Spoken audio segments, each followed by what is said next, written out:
Hey guys, this is Wellington from the Jump to Start Racing crew. Before we start, I want to make sure to tell you to destroy that like button and to make sure to hit subscribe to be up to date with our episodes and clips. Please make sure to follow us on Instagram and Twitter. Our handle on both platforms is @JumpTheStartF1. See you there. He said, "Oh my bad." He said it was like with the powder wig, so don't get me too powdery. You don't like makeup? No. All right, so yeah, this track is. It's unfortunate that we, obviously, I don't know, we don't know after 2021 if it's going to be like a permanent track, but this track has a lot of history and is awesome. So originally it was part of Formula One in 1950 and 1960, for like 2 years. And then it came back again. It was from 1984 to 1996 altogether. It was supposed to come back around 2009, but because of financial stuff, it never happened. And like I was saying with the history of the track, this track has a lot of hits. It's been placed for a ton of back and forth action and a lot of controversy as well. Like changes were made also to the track in '94 after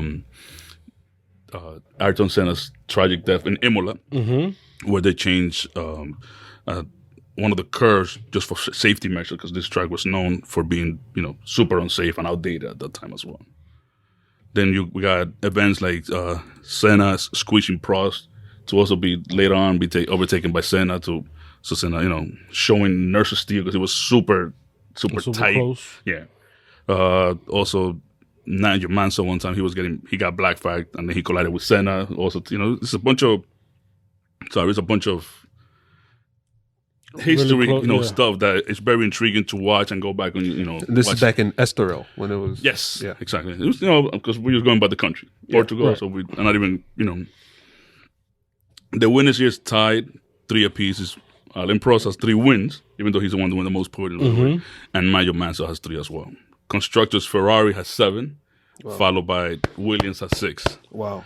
Any manufacturer winners, something that come my attention is like Ferrari has 7, and obviously because they don't use nobody else's engine. Renault has 6, followed by Ford has 3. I believe we mentioned that also before. Ford. In the countries, because it could be different tracks, but this is Senna's first win back in '85. Where was that in Estoril? Yes. Okay.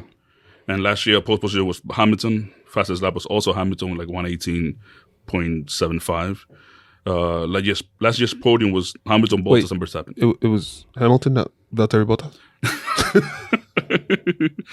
And there's 2 things that I found also intriguing is that the safety car has never been deployed at the Portuguese Grand Prix. Really? Yeah. At all? Ever? Yeah, in that's the what whole I saw history? that. But do you just... Okay, no problem. No, back and forth action. Some, a driver got black flag. And So that's what I was going to say. How could you get black flag without the safety car? Well, black flag is when you also Disqualified, Yeah. But I'm assuming an accident. Okay, all right, cool. And 1985 GP is obviously we know because it was Senna's first win and he won in the rain. It was the only time that a race at Portugal was affected by rain, except last year that we had a drizzle compared to what Senna got in his first win, by the way. Yeah. Exactly. Yeah, last year I think it was only just because right at the beginning. At the beginning it was like by 2 turns only. It wasn't like the whole track was not completely wet. I can't recall if they even went on the intermediates last year because it was only 2 turns. No, I don't think so. Yeah. So I don't know if you want to call that a rain. No. I mean, rain would be what we got last week. The last week was fun. Yes. Hopefully this week will be fun too. It will. I have hopes. Hey, the track has always shown it, so we're getting a lot of action.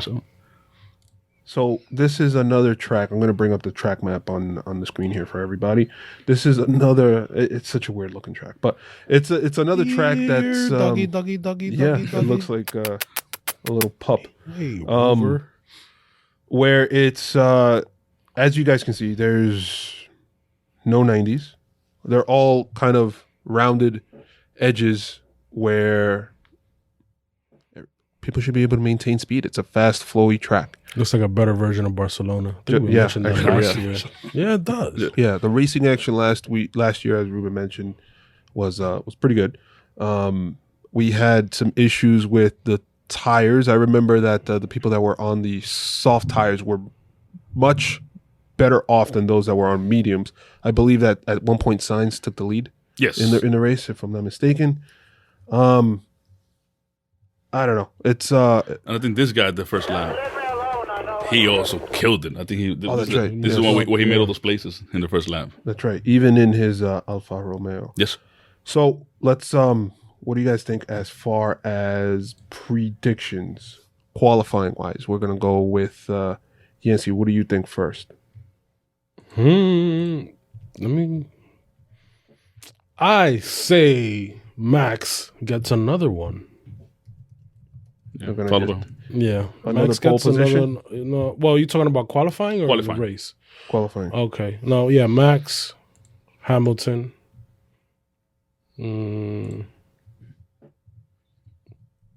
Norris. Wow. So no Perez. No Perez. No Bottas. No, I think that McLaren. I think McLaren is faster than what they show. It seems to me, if they get everything. I mean, obviously, now Norris had a really good race last week. Good weekend in general. A good weekend in general. At some point, they were just as fast as the Mercedes and the Red Bulls. And I think they're just getting to know the car better, especially if they put that new engine in. I think that McLaren might have a chance to... Obviously, they're going to be fighting for podiums, but they might have a chance, depending on what happens at the front between Lewis Hamilton and Verstappen. They might have a chance to sneak in there and get a second place or even a race victory. And especially if you have... Once Ricardo gets his bearings within that car... Big settles down. Yeah. But yeah, that's my crazy prediction for qualifying. Yeah. Ruben, what do you got? I would say qualifying will be Max. You know what? Let's think about it. It'll be Hamilton, Max, Perez, Bottas, and Norris in fifth, because Nancy just mentioned a couple of facts. Wow. Why do you believe that? Why do you believe that Perez is going to beat Bottas? Perez, my opinion, in the last week's race, it's just bad luck that he's been having. Once it's going to be like that pretty much. Even as the year goes on, he's going to keep getting even better. So I think if he's able to have a solid weekend or a little bit of a normal weekend, he beats Bottas any day. So I'm going to remind you guys. Last year, Perez qualified fifth. Got into an accident with Max in the first lap. Went down to last after he had to pit, and he was able to qualify. He was able to finish the race at seventh. So it's a track that he should do okay in. Thank you. No problem. I'm gonna push back. Thank you for though, for because I think Perez still not there with the car yet, and obviously it's not all bad luck. He didn't drive too well last week. During the race, I don't know, and it could be maybe he's not. I think there with the car, and it was raining. It was the first time he drives that car in the rain. There you go. That's what it was. But it's still on the driver. So last week, who had a clean race? I don't think nobody Max did. Max, you think Max had a clean race? Nothing happened to him? Oh, well, he made one mistake during the... That's why nobody had a clean race. He made one mistake during the... It was behind the safety car thing. He was just drifting all the way out. Oh, that's right. Leclerc should have overtaken exactly. him. I think that was surprised. Leclerc got surprised. So got caught sleeping, but sleeping. And also, it was behind the safety car. And also, Leclerc didn't have radio for the second half of the whole race last week. So he didn't have help. So maybe he didn't have help. Like, yeah, go wherever to take him. Gotcha. But either way, he should have overtaken him because, dude, you're the one driving the car. But it wasn't the safety car. You can't overtake. No, yeah, you can if somebody goes off. Yeah. Yes, if he was completely off, yeah. Yeah. That would have been insane. That would have been, that would have made a crazy race even crazier. That would have been so good. So I'm gonna go with pole position Max, Hamilton in second, and I'm gonna go with Bottas in third. I'm gonna give Bottas a chance at redemption here. Are you saying a prayer for him too?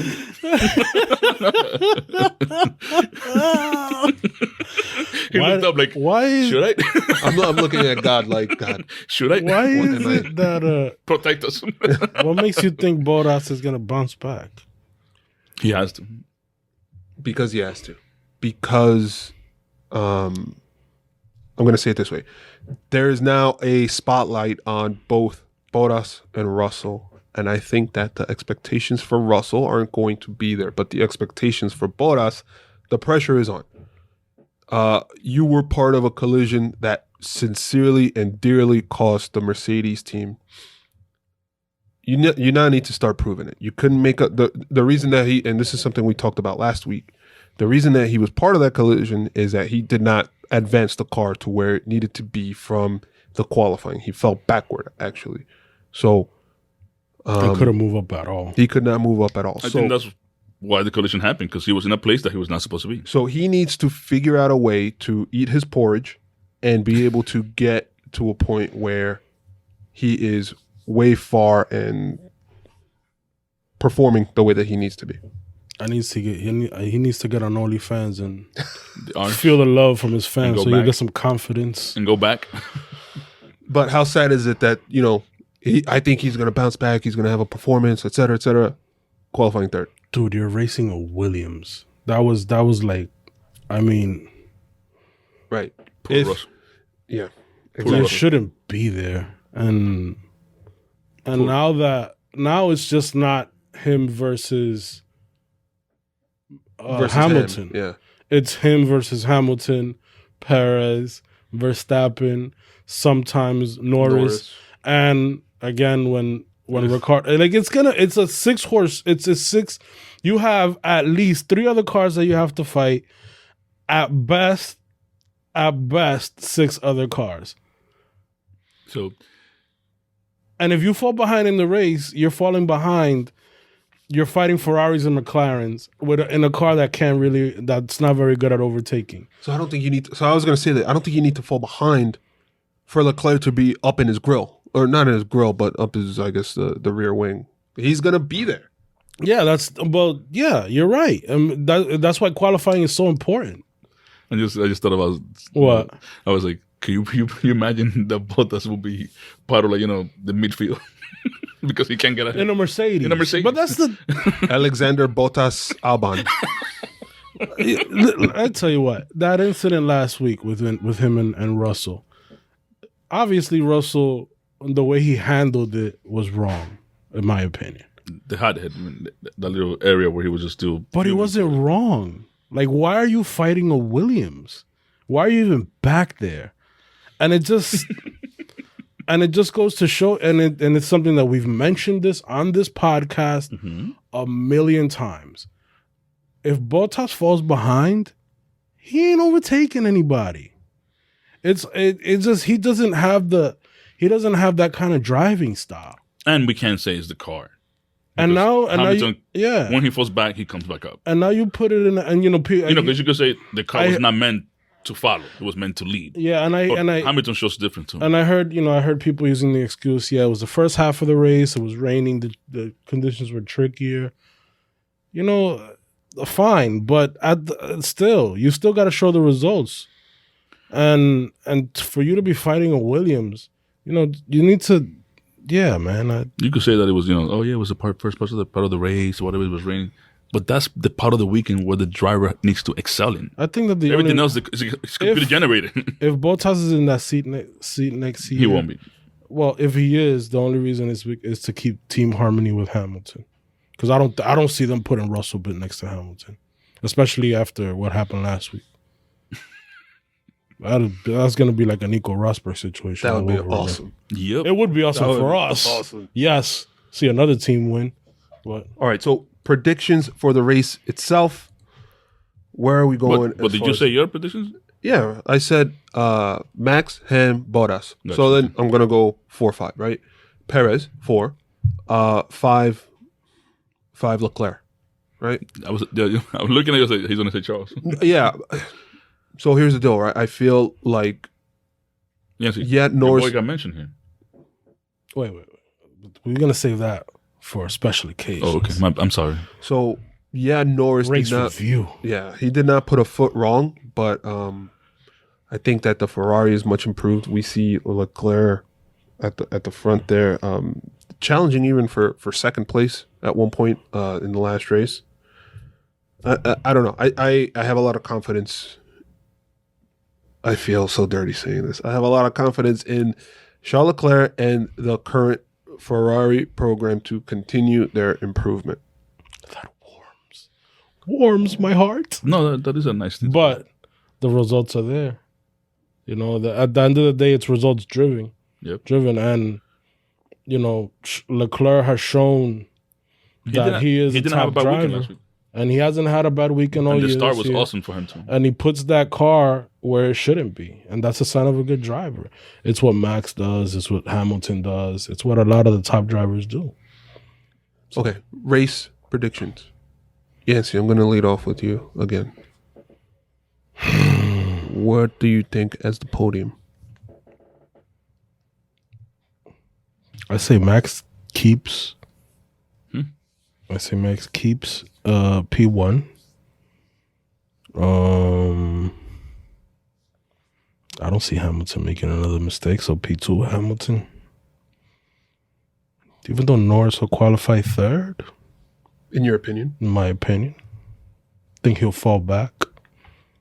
And we'll get Perez. I think he'll have a better weekend. He looks like he's getting comfortable with the car. So Max, Ham, Perez, and then Bottas fourth. And fifth? Norris. How about you, Wells? Wow, you're throwing it back at me. I'm gonna go with the excellence of execution. Lewis Hamilton winning the race. I'm gonna go with Max second. I'm gonna go with Valtteri Bottas third. Fourth will be Perez. Fifth will be, I'm going to go with Lando Norris. Ruben? I kind of go hand to hand with what you said. I don't think Hamilton's going to let up, P1 escape. Yeah. P2 will be, if Max has a clean race, he'll have P2. But if he doesn't have a clean start or whatever, it'll be a toss-up between, Bottas and him. Bottas and Perez. So I'm hedging my bet there because that's the way I come to my conclusion. Because if Max has a clean race, if the Red Bull car works, if there's so many ifs that you don't have with Hamilton. Yeah, that's the reason why also this Mercedes has the sauce. Like they have the clean like that. Besides making sometimes mistakes in the pit lane, Mercedes doesn't make mistakes, and I think they've done very well in the pit lane for a long time as well. They've executed the double stack numerous times, flawless, and then Ham comes in 4 seconds. So it's like that's the only area on their side that sometimes is like a toss up where you don't feel 100% comfortable when it happens. But so Hamilton first, Max, Bottas, Perez. I would not say Norris fifth. I would say Charles Leclerc fifth. I don't think Norris has to prove to me that he could have back-to-back races. Done. Like that. Yeah. But say your comment that you were Mercedes. The thing with Mercedes is that they make a mistake, then they go a long time without making a mistake. Yes. I think they got their jitters already worked out, and as the season goes on, you're going to see them get stronger and stronger. The difference with that championship fight that we are all clamoring to see, and hopefully it plays out that way. Remember, it's only 2 races. It feels like it's longer because we had 3 weeks between the first 2. We're having 22 this year or 23? 23. Okay, because you said 22 right now. So, no. It's only been 2 races. Oh, my bad. Yeah, it's only been 2 races. It feels like longer because we had 3 weeks between the first 2 races. The key is, and Wellington touched upon this the first the first episode of the season. I think it was the first or second. Is can Red Bull be just as strong as Mercedes, not only in pit stops, strategy, but also reliability? Mercedes has proven that they can do that and they can improve throughout the season, because obviously we've seen some season with Mercedes where they get challenged and they look a little bit jittery at the beginning, and then at the end they're just completely dominating. Now, Bottas has said that he doesn't see anybody dominating a race this season, but that's Bottas that's saying that. You can't get past anybody. Yeah. But we've seen them do it. Can Red Bull keep up with them? And on top of that, we have to see how McLaren comes along. There's a lot of challenges back there. And how Ferrari comes along as well. So I think this is what happened after this weekend with the 4-second pit stop with Ham. So Toto Wolff, Mr. Dictator himself, said to everybody, we're not going home. All the pit guys got to stay.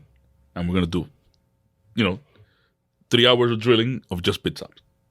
That's the Mercedes way, though, man. And we better That's the way and they we better do it. improve, or else we ain't going nowhere yet. And they're like, we're gonna go home. Okay, so we're gonna go home, like a drill instructor. You want to go home? Get better. I'm with that. Guys, anything else before we wrap up?